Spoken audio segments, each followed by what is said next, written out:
It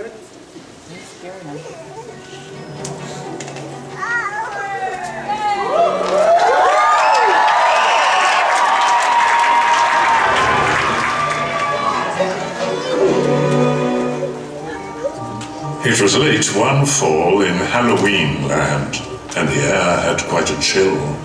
Against the moon, a skeleton sat alone upon a hill.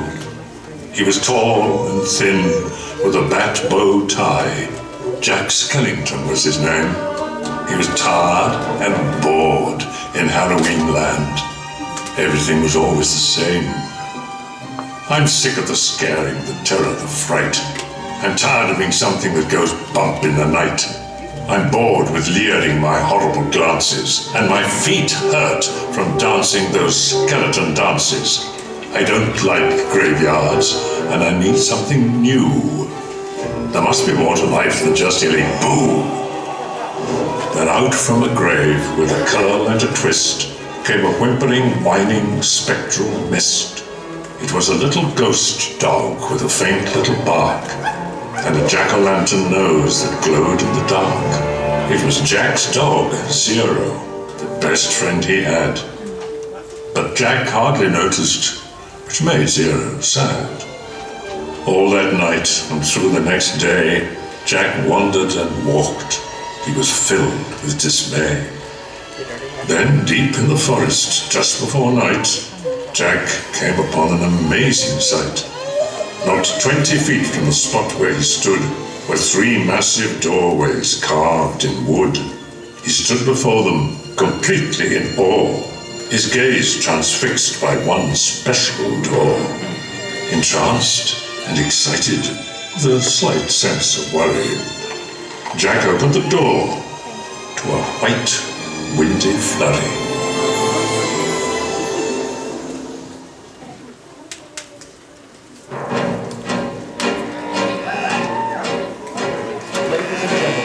Please welcome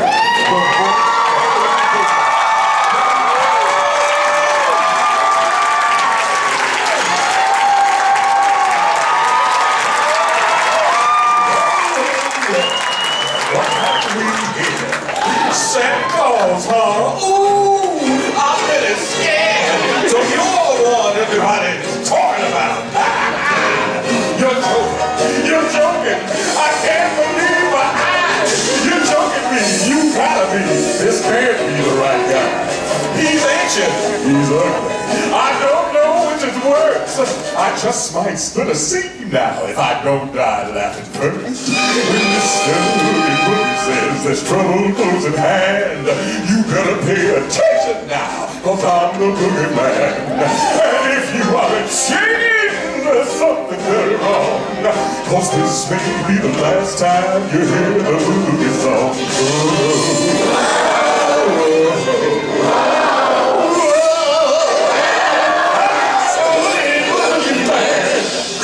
In our world must face the dire consequences. The children are expecting me, so please come to your senses. You're joking! You're joking! I can't believe my ears! Will someone shut this fella? I'm drowning in my tears. It's funny. I'm laughing. You really are too much. And now, with your permission, I'm going to do my stuff.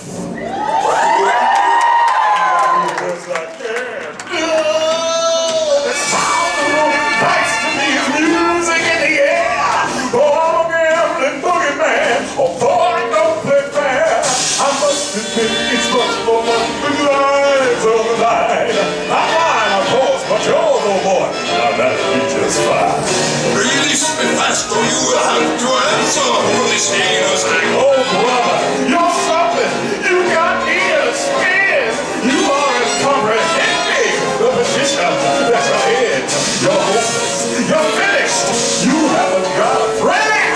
'Cause I'm Mr. Boogie Boogie, and you ain't going nowhere.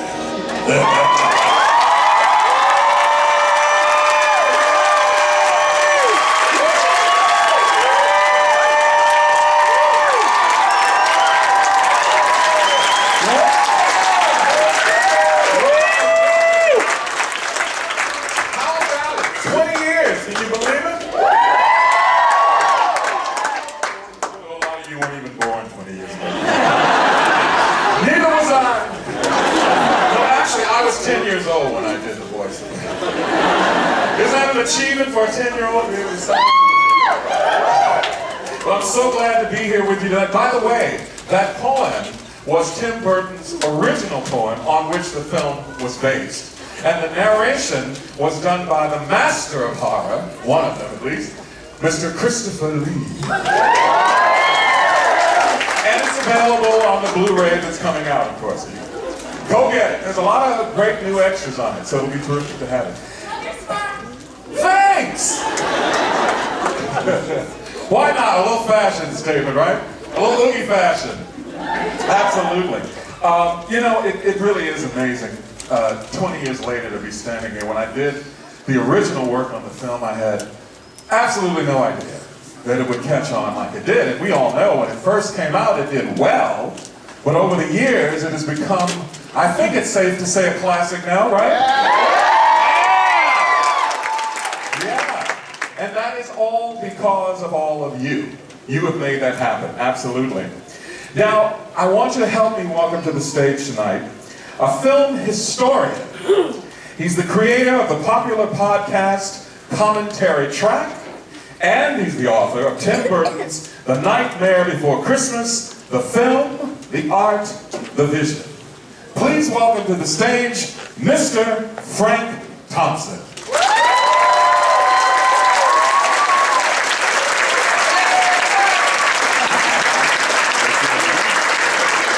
Great to see you. Good to see you. How many is that here? Okay. How many is this for us? We've done a few, A right? few. I think the last one was about 6 years ago, Right? so we need to stop meeting like I this. know. People are getting suspicious. Or meet more often, Oh, right? I went up for that. Absolutely. You know, I wanted you to tell our audience and me a little bit about your experience as a historian on the film, from that perspective. I got a phone call one day asking if I would be interested in writing a book about the making of this new stop motion film, and I was well aware of Tim Burton already, of course. Pee-wee's Big Adventure, one of my favorite films. And of course, Beetlejuice, which I love. And so I was excited. Went up to San Francisco and spent, I think, the better part of a week there. I remember interviewing about 76 animators and producers and technicians, and they gave me complete access to this whole studio, so I got to see everything, even things that people should never see. But it was great. It was great fun. I always felt that the set environment there was somewhere between very zen and completely bonkers at the circus. Yes, absolutely. Right? Yeah. Doing that kind of work would drive me completely insane. Yeah. And I was fascinated to talk to all these people who could never tell me how they did it. Right. No matter how many times I tried to sneak around and ask Right. from another angle, they could never explain. Well, it always seemed like they went into some sort of a zone. Yeah. And then they just sort of went at it. I mean, you all know when you work on a stop action, you're moving things in minute little intervals to change to get the actual motion, right? So imagine what kind of concentration you have to really do that. What would you say it was like being on that set as opposed to maybe some of the others that you've gone on to research? Any other sets are just movies, Yeah. you know, so it's people standing around waiting to act, and Right. mostly it's, you know, making movies is mostly waiting. That's right. Hurry up the way. And, but this, everybody was always busy, Right. but it was not always clear what they were busy doing. I remember there was one sequence. Have anybody here seen the film before? So spoiler. There's a sequence where Jack is giving out the Christmas presents, and the little kid runs down the steps and opens up a box, and there's a shrunken head in it. So I sat with the animator. Her name was Angie Glocka. And I sat with her almost all day long, probably 12 hours, while she was animating that. And I swear to you, at the end of the day, I couldn't see any difference in what it looked like when I first got there. Sure. It looked exactly the same to me, and yet she is constantly moving this Right. and moving that. And it was, Minute. I don't know how in the world they did it.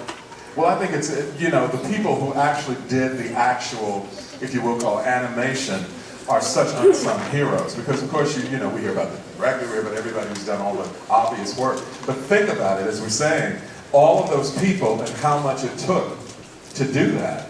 The whole movie, I mean, you think about one little scene or one song, but think about, how long did it take, do you remember? It took months. I mean, it took more than months. Yeah, It yeah. took a long time. I've forgotten the exact statistic. It's been 20 years. Give me a break. But it seems to me that when I was up there, there were 12 full-time animators, and all together, not each, but all together, they were producing about 70 seconds of film a week. A week. So that's how long it How took. about that? Yeah. And I remember going to record, I want to say it was a full year before the film actually came out, you know. And when I came in, they showed me a storyboard, because they hadn't, of course, they animated the figures to the voice work. So all of that was still to come. As a matter of fact, when I wrote the book, which because of the weirdness of how books need to come out and movies need to come out, the book had to be finished long before the film was finished. Right, right. To go to And press. so the way Oogie Boogie ends up in the film is very different from anything I knew about when I was writing the book. Right. The script was completely different. So I was surprised when I saw the film. Gee, I wrote the book. that what happened? Yeah, indeed. Well, Okay. you know, what does it mean to you? I mean, this is a bit more personal, I guess, but I know for myself, having been involved, you know, in the movie now for 20 years, in and out and up and down, and doing these things and doing all sorts of different connected events with it. What does it mean? What has it meant to you over these 20 years? It's been a lot to me. It was 20 years ago, so I was 12. And it's always been a part of my life in some way. We've done so many of these presentations. The first one I did was the year they first translated the Haunted Mansion into the Nightmare Before Christmas ride. So it was, man, I tell you, you would hate us then. I hope you like me now, but you would have hated me that day, because I was the host of the panel, and then they took us all to the head of a line while all these people were lined up to get in, and we all go walking right past them, and then we were the first ones to ride the ride. Well, they gave you a memory. It gave me a great memory, and everybody was spitting at me, but I enjoyed it. Well, you know, we have a wonderful video to show you. I was going to say that, of course, I think if you ask anybody connected with the film in any way, it probably, over the 20 years, has begun to mean something to them personally. Because I think anything you live with for 20 years, a wife, a husband, they all start to mean a little bit more to you, right? So, hopefully... I got married that same year. We were Really? married 20 years. Yeah, see, there you go. So there you go. Yeah, yeah. Well, we have a video of our illustrious director, Henry Selick, telling us what The Nightmare Before Christmas means to him. Let's take a look at that. It's going to appear right before. I think there's sort of a powerful primal story at the center. This collision of holidays, you know, collision of colors, collision of cultures. I think the songs are amazing. The lead characters are, I think, memorable. And when we made the film, we were never worried about it. We just wanted to make the best film we can, but we weren't calculating. We weren't thinking, oh, we should do this because that would make it more successful. We just were happy to have that chance to bring Tim's story to life. And I don't know. It's I think the handmade quality of the stop motion is a reason for its success. But it's ultimately a mystery to all of us. Woo! Is it a mystery to you two? Not quite. Well, you know, it's a funny thing. When I didn't even realize the cult status that the film had achieved well into, I'd say, probably 6 or 7 years after the opening.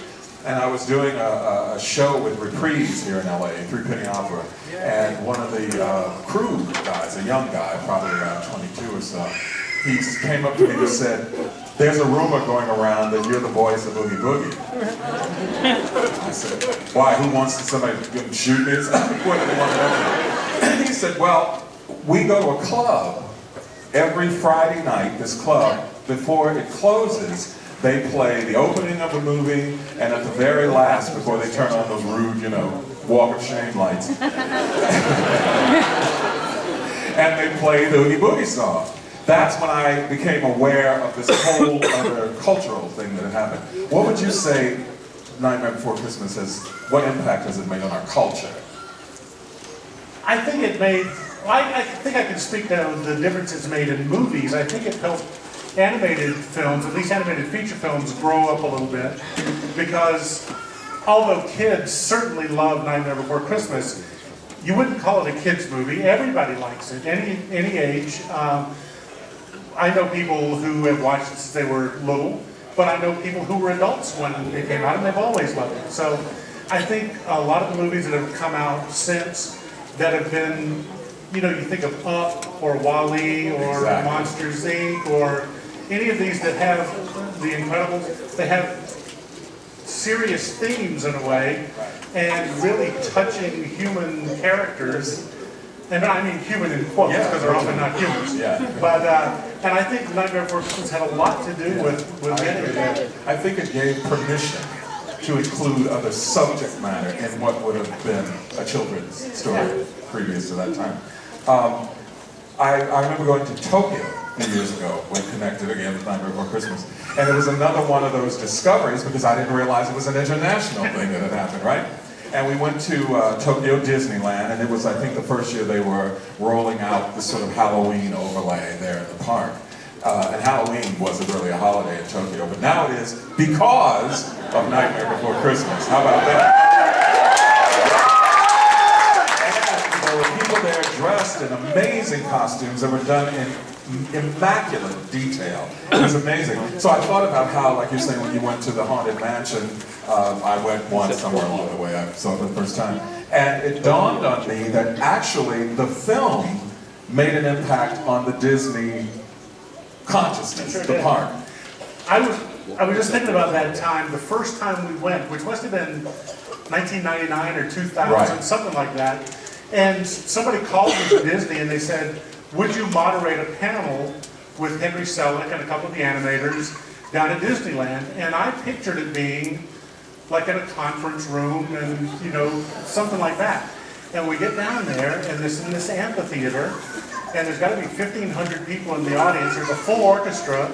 There are like 30 dancers in nightmare costumes coming out dancing around, and they brought me out in a sleigh and made me sit in this big throne where lights kept going on and off. And I thought, wow, You didn't know you were in the act. no, this is not what I thought it was going to be.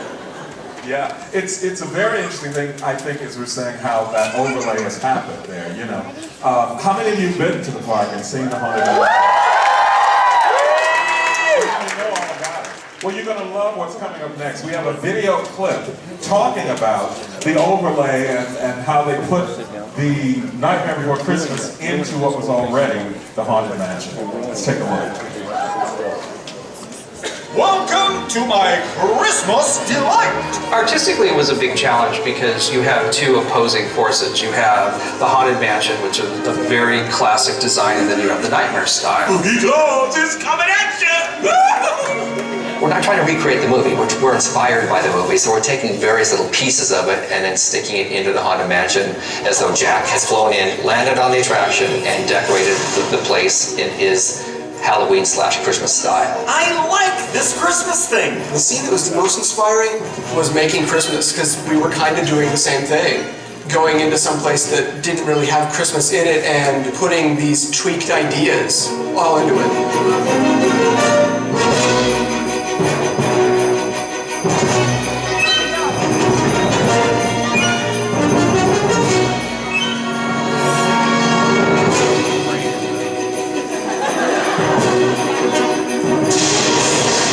Taking something that has a 40-year lifespan that people love, they come ride it every day, and now we've transformed it. And I was terrified. And I went in with a group of people, and the show starts, and by the time they hit the floor, Big Jack had appeared, they were cheering. Happy holidays, everyone!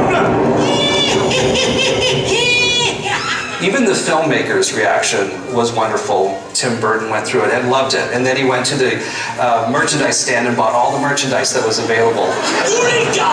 And when you went and listened to people on the outside as they exited, they were like, oh my God, let's do it again. And from that moment, you knew that something special. You had taken something that they knew and brought it to life in a whole new way.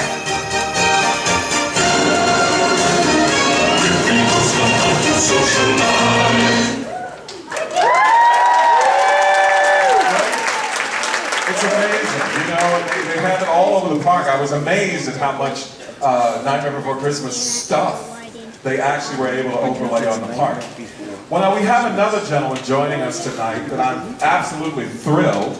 I want to tell you that he is probably one of the premier production designers working in the business today.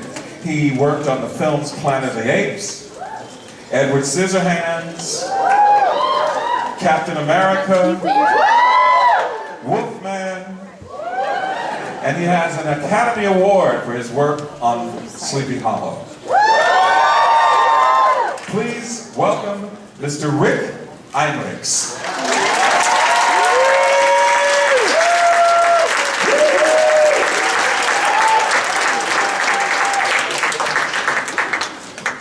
Good to see you. Good to see you. Is this your first time doing one of these? No. I've been on a panel here before you. Yeah. I remember me. Yeah.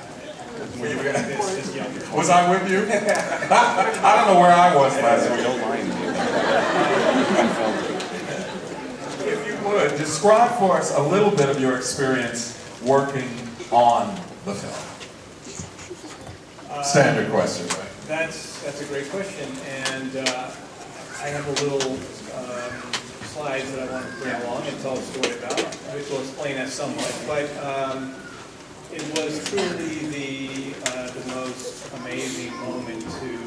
It really was a 10-year process for us to get to that point, and the process that brought us to that point was a lot of experimentation with design and animation, and it was a very interesting time at Disney.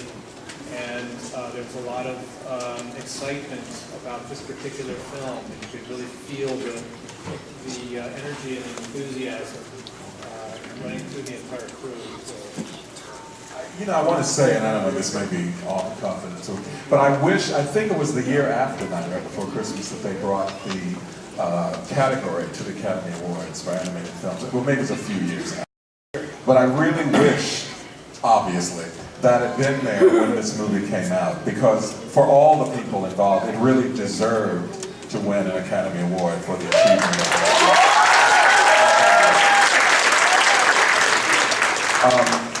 Now, I know there are a lot of people that worked on it. We talked about that a little bit.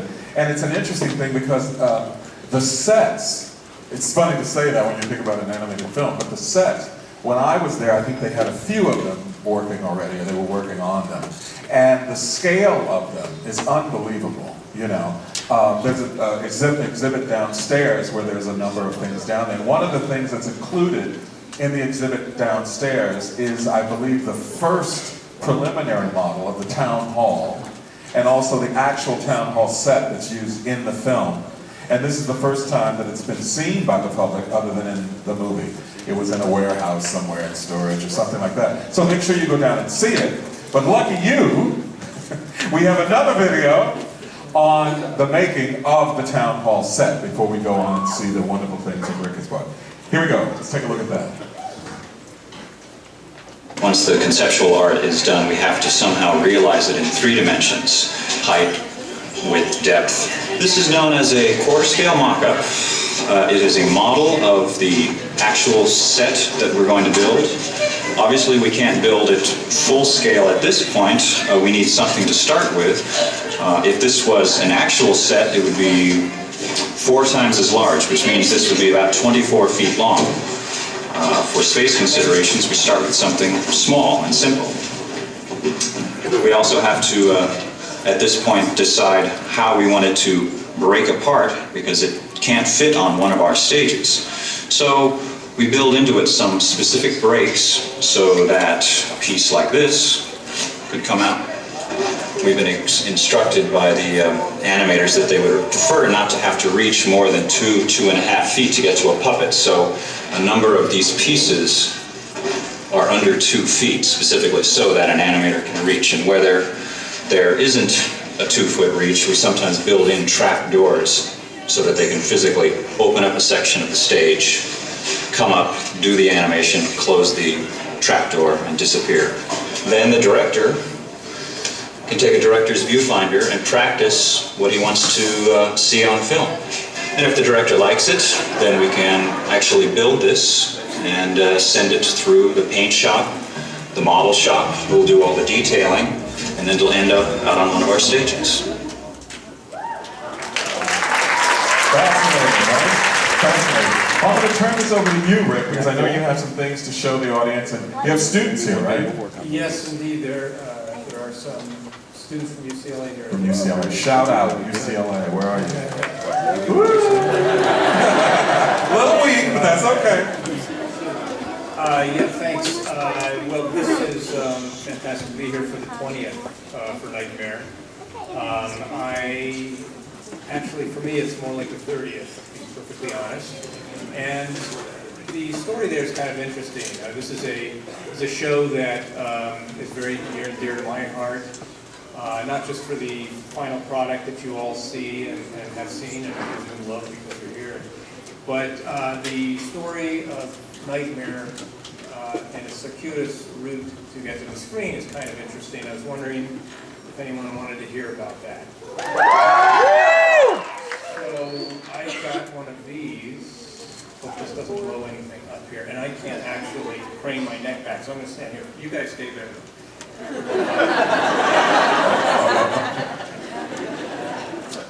So yes, it's odd that Nightmare was made at all, particularly by a studio like Disney at the time.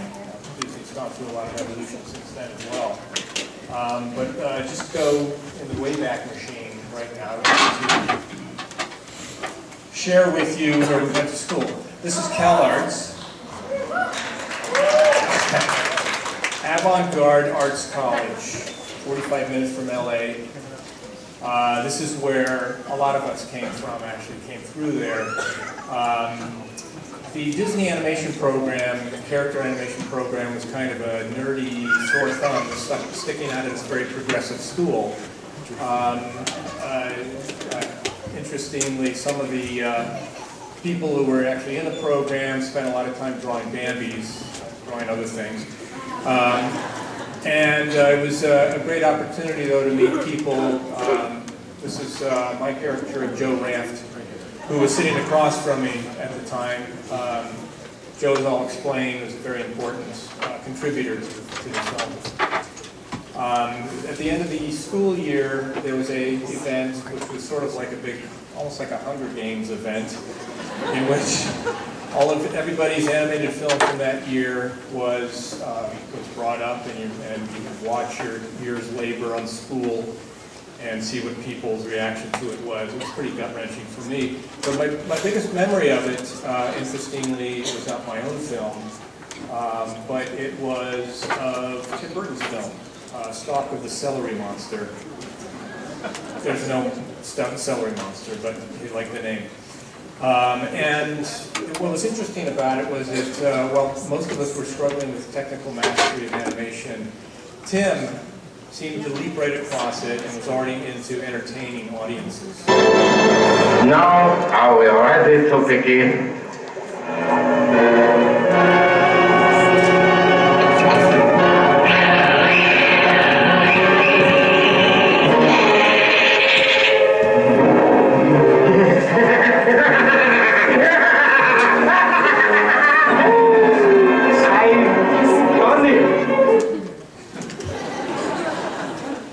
For those of us who went to the studio that summer, we were very enthusiastic. It tended to wane a little bit after we really stepped up to the task of animating a feature-length film, a very traditional one.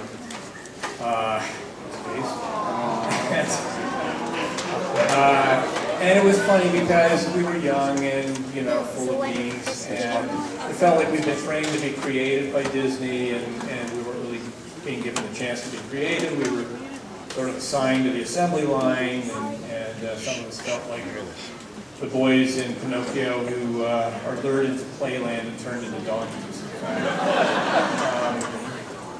So it was just a very interesting time for us. And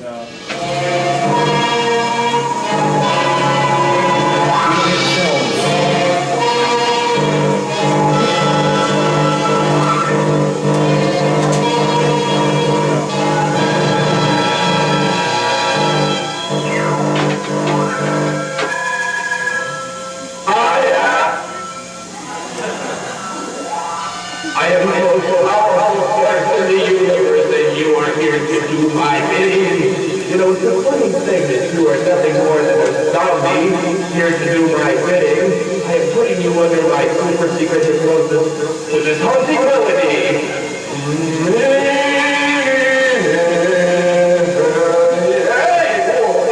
Hey, put me down, you are under my hypnosis. Command to do this.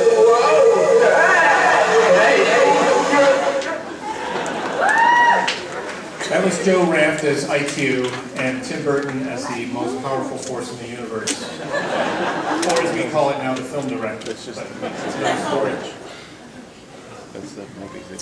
What was interesting about Tim at Disney at this time was the fact that many of the people who were sort of heading the studio at the time were a little ambivalent about his work, not finding it fitting their idea of what the Disney mold should be.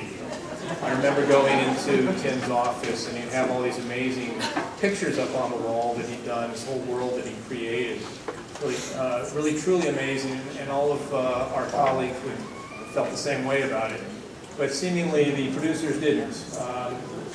So I decided to help them see the light by sculpting some of his work in 3D, and thereby show that, in fact, it could be very dimensional. At that point, they decided that his work just simply wasn't Disney enough to be in one of their films. And I think that a lot of that is the fact that they were very stuck on the idea of trying to find out what Walt would have wanted if he was still alive. And maybe they'd forgotten that Walt himself and his animators were very innovative back before Disney became a big corporate name. Anyway, I realized what was appealing to me about Tim's work, and a lot of it is the fact that he's got this amazing, elegant mind that that tends to bring the eye in and tell a story about the environments and the characters very clearly. He communicates beautifully. He uses shape, he uses repetitive linear patterns. He uses composition to take the eye on a journey, as they say. Sometimes that journey tells you a story about a character, and sometimes you discover things under the surface that you don't want to. In Tim's world, what seems safe is not often.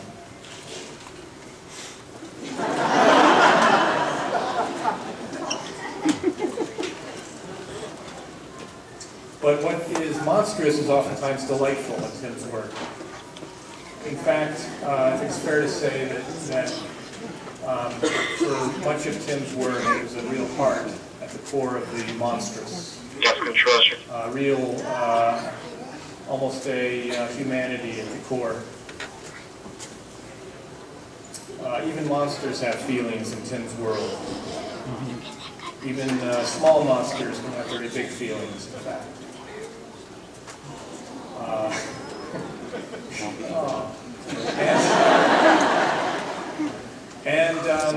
The thing about Tim's characters is they can't hide who they are.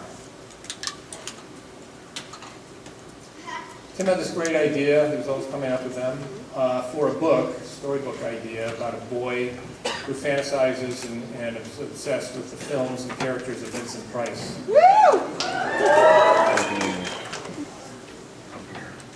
I had done a lot of stop motion, I had interest in animation and sculpture, and I thought it'd make a great stop motion film. So we talked to the head of production at the studio. We went right over to the head of the animation department. Tim and I have been working on developing some live action as well as animation projects at Disney. We've developed this guy for a Halloween-oriented project, which Tim designed the characters for and conceptualized. Well, basically, the way that we work is that I'll do a drawing, something like this, and from that, Rick will make a sculpture of it, like this, and then from there it would be built into a live set. Another project that Tim and I worked on together was an experiment with stop-motion animation for which I took Tim's designs and created puppets in three-dimensional sets. Vincent Malloy is 7 years old. He's always polite and does what he's told. It's a 6-minute short called Vincent, about a young boy who longs to be just like Vincent Price. Created by two new generation Disney animators, Tim Burton and Rick Heinrichs, it's a macabre tale where the boy dreams of performing fiendish experiments on his dog, dipping his aunt in hot wax, and being kept prisoner in his dark and dank tower bedroom. It's narrated by the king of horror himself. It's taken, I think, from a lot of different kinds of characters that I've all of which have had a kind of tongue-in-cheek quality about them. There's a short clip in there with me sculpting something. That was my first maquette for Jack Skellington. Long about this time, Tim came up with another great idea. It was for a TV special, half hour. It was going to sort of feel like The Grinch Who Stole Christmas, or let's say Rudolph the Red-Nosed Reindeer, which, you know, the arrogance of youth, that we could dream to go in the footsteps of those giants. He showed me his drawing of a smiling skeleton with a ghost dog. I developed it as a model, and the fact that with a few bold strokes, he essentially laid out this entire world for me, which is kind of what he always does. He just seems to spring bitten from his mind like that. We took that opportunity to take it to, because the project had started at Disney, they owned it. And we were taken to meetings with networks to sell it. And unfortunately, nobody bid on it. It was a little too weird, a little too arcane technique. And so it kind of went away. Life went on. It's okay. We got a studio together. We left Disney for a while. We continued to collaborate and do projects together. We were exploring the idea of combining live action with stop motion animation. We were exploring visual design as a character, an important one for a film. Somewhere along the line, Tim's work began attracting attention, and his own reputation started to gain traction. And Disney, at some point, after Tim had directed 4 feature films, each one more successful than the last, was looking for something to attract Tim back into the fold with. I bet you can guess what that might be. So the second coming of Nightmare Before Christmas, this is about 8-10 years later, as a matter of fact. The idea was to do this in stop motion as a feature this time. We were in pre-production on Batman Returns, and it just seemed like it would be very difficult to do it justice. So I suggested to Tim that we contact our very talented colleague and friend Henry Selick, and he left at that. Henry was up in the Bay Area. He had a group of animators that he was working with, and very talented, extraordinary artists up there, and it seemed like the right way to do it. So I was involved with translating this collaboration I had with Tim to a group of young animators and artists, and one thing led to another. It was kind of a world that they needed to get their heads into, kind of embrace.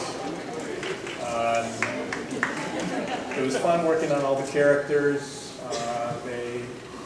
They were just these amazing, unseen things in cinema before, and everybody felt that they were doing something very special. Sally went through an evolution. But I thought it might be interesting to see this. Here's a mid-course correction from Tim. And then this was our, less buxom, more ragdoll, sort of really more appropriate to the whole look and feel of the shows we were creating. I sculpted all the main characters, and it's fun because it's almost like Sally went through hair and makeup and wardrobe and got all dolled up. Joe Ranft was the head of story and did an amazing job. He also was very involved with character design because, after all, story and character definitely flow into each other. I'm very proud of the film. It's kind of amazing how well it's held up over the years. It's kind of amazing to me also that we were able to create a world and sustain it over the course of the whole feature film. And it's one that beckons me still with its fiendish delights. We felt a little deflated as the project was winding down, but many people went from that to even bigger and better things. Joe Ranft, for one, went on to be the head of story on a little computer animated film called Toy Story, and ended up being a very important creative figure at Pixar for many years. Sadly, Joe died several years ago, and I just wanted to mention that it was a terrible loss for everyone who knew and loved him. So I still work with Tim. We just finished Big Eyes. We were doing Frank and Weenie, so we're still doing stop motion. There's another project on the horizon, which I'm looking forward to doing with him as well. So there's still things going on in the future. Still, I'd say that all said and done, I still think back to a time when boredom was a beginning of a collaboration that has sustained me all this time. Thank you.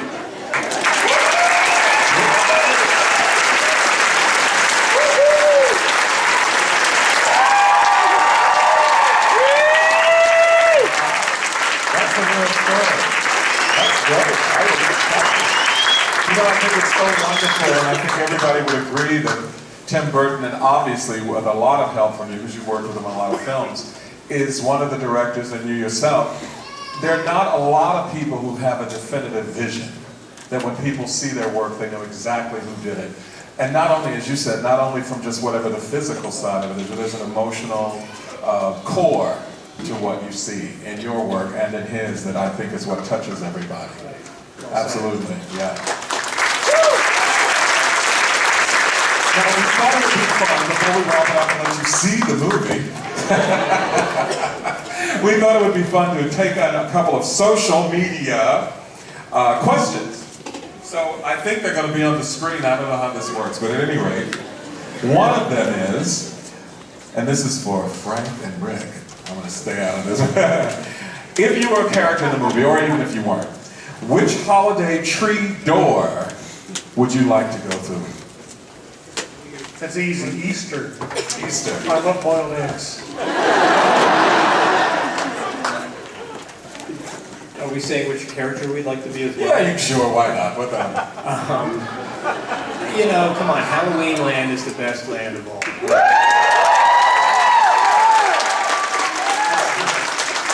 I'd like to be Lock, Stock, and Barrel. Let's see, what do we have? So, question number 2 is for me. Hey, Ken. Hey. Do you have a real Oogie Boogie suit that you can wear? This is our 10th year at the show. Well, first of all, congratulations and thank you. for 10 years. And I would say, yes, I do have a suit, but I only wear it in the privacy of my home. It's really cool, you ought to see it. No, I really don't have one, but I should. You know, it's an interesting thing because they're talking about, I'm sure you both have heard of this, that they want to do this as a Broadway musical. And that's kind of my world. So, you might see me in a suit yet. And you can do the sets, and you can write the book, and it'll all be wonderful. Before we leave, I want to thank you all for being here tonight for the 20th anniversary of Nightmare Before Christmas.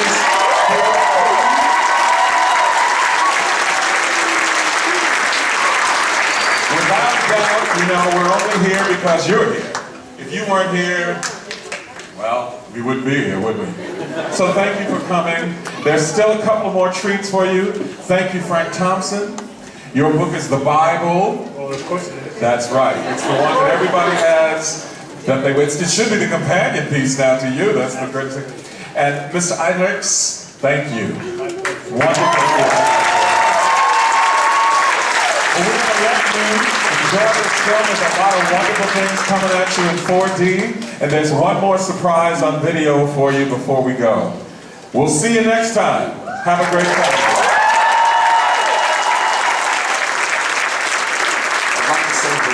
Everyone who's here for the 20th anniversary of Nightmare Before Christmas at the Capitan Theater. I'm really sorry I can't be with you tonight. Right now, I'm in Europe on a worldwide tour performing the music that I've done with Tim Burton for 27 years.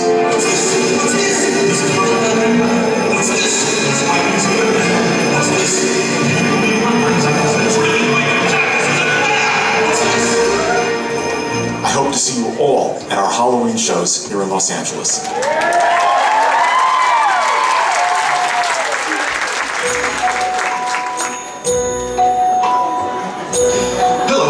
I'm Tim Burton.